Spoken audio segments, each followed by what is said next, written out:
नमस्ते बच्चों, Sonia Verma Hindi classes YouTube channel में आप सभी का स्वागत है। और आज मैं आपके लिए प्रश्नावली 167 लेकर आई हूँ। आज की वीडियो में मैं आपके साथ राम भक्त अग्रदास व ईश्वरदास से जुड़ी हुई जानकारियों को साझा करूँगी। तो चलिए वीडियो को आरंभ करते हैं।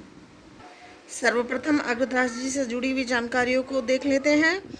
तो उनका जन्म 15वीं शताब्दी के उत्तरार्ध में माना जाता है और उनकी रचनाओं में ध्यान मंजरी, अष्टायाम, राम भजन मंजरी, उपासना बावनी, जिसे हम हितोपदेश, उपखाना बावनी के नाम से भी जानते हैं, और पदावली आती हैं। और अब हम उनसे जुड़े हुए विवरण को देख रहे हैं। अग्रदास जी के गुरु कृष्णदास पयाहारी जी थे। अग्रदास जी स्वयं को जानकी जी की सखी मानकर अग्र अली के नाम से काव्य रचना किया करते थे। राम भक्ति परंपरा में सर्वप्रथम रसिक भावना का समावेश करने का श्रेय भी अग्रदास जी को प्राप्त है। देखिए, जो तीसरे नंबर का पॉइंट है ये महत्वपूर्ण है और ये अक्सर पूछा जाता रहा है।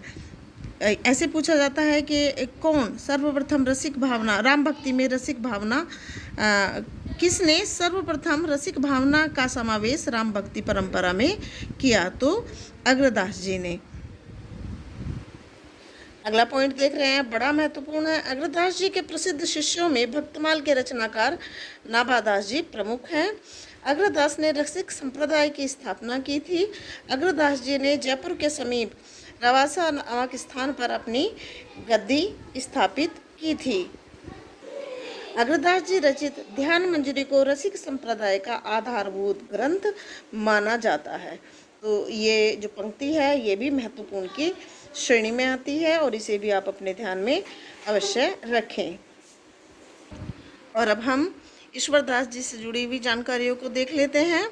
तो उनकी रचनाओं में सत्यवती कथा, भरत मिलाप और अंगद पैज सबसे महत्वपूर्ण मानी जाती है और एक सवाल जरूर से इनसे जुड़ा हुआ पूछा जाएगा। अब पहला पॉइंट देख लेते हैं। पहला पॉइंट, हिंदी में राम संबंधी प्रबंध काव्यों के प्रवर्तन परंपरा का श्रेय ईश्वरदास जी को दिया जाता है। यानी कि जो प्रबंध काव्यों की परंपरा प्रारंभ की राम काव्य से संबंधित वह ईश्वरदास जी ने की थी। नंबर 2, ईश्वरदास कृत सत्यवती कथा अवधि की सबसे पुरानी रचना है। सवाल इस तरीके से आता है कि अवधी भाषा की सबसे पुरानी रचना कौन सी मानी जाती है? तो आचार्य शुक्ल ने अपने इतिहास ग्रंथ में दर्ज किया है कि सत्यवती कथा अवधि की सबसे पुरानी रचना है और बहुत महत्वपूर्ण और मार्मिक कथा से युक्त है। तीसरे नंबर के पॉइंट को देख रहे हैं। तुलसीदास से पूर्व राम भक्त कवियों में ईश्वरदास उल्लेखनीय है।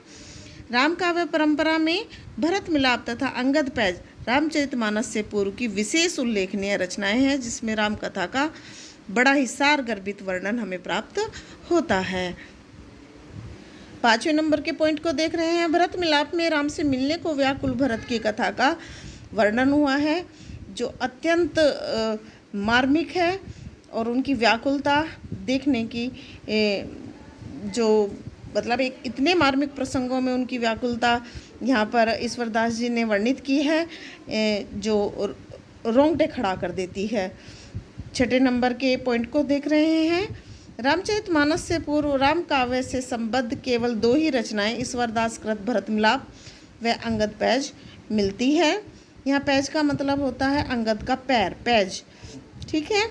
7वें नंबर के पॉइंट को देख रहे हैं। आचार्य शुक्ल के अनुसार सत्यवती कथा अवधी भाषा की सबसे पुरानी रचना है। मैंने ये इसलिए दर्ज किया है कि ये पॉइंट आ तो चुका है कि सत्यवती कथा अवधी भाषा की सबसे पुरानी रचना है, किंतु कभी कभी सवाल बनता है कि सत्यवती कथा को अवधी भाषा की सबसे पुरानी रचना किसने माना है? सर्वप्रथम आचार्य शुक्ल ने अवधी भाषा में रचित सत्यवती कथा को सबसे पुरानी रचना माना है।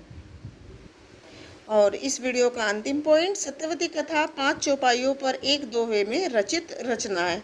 ध्यान में रखिए, लगभग सभी महत्वपूर्ण पॉइंट्स मैंने इस वीडियो में समेट लिए हैं और सभी आपके ध्यान में रहने चाहिए।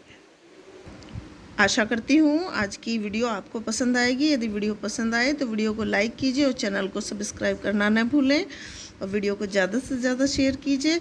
कल मिलते हैं नए कवि के साथ, तो तब तक के लिए नमस्ते, धन्यवाद।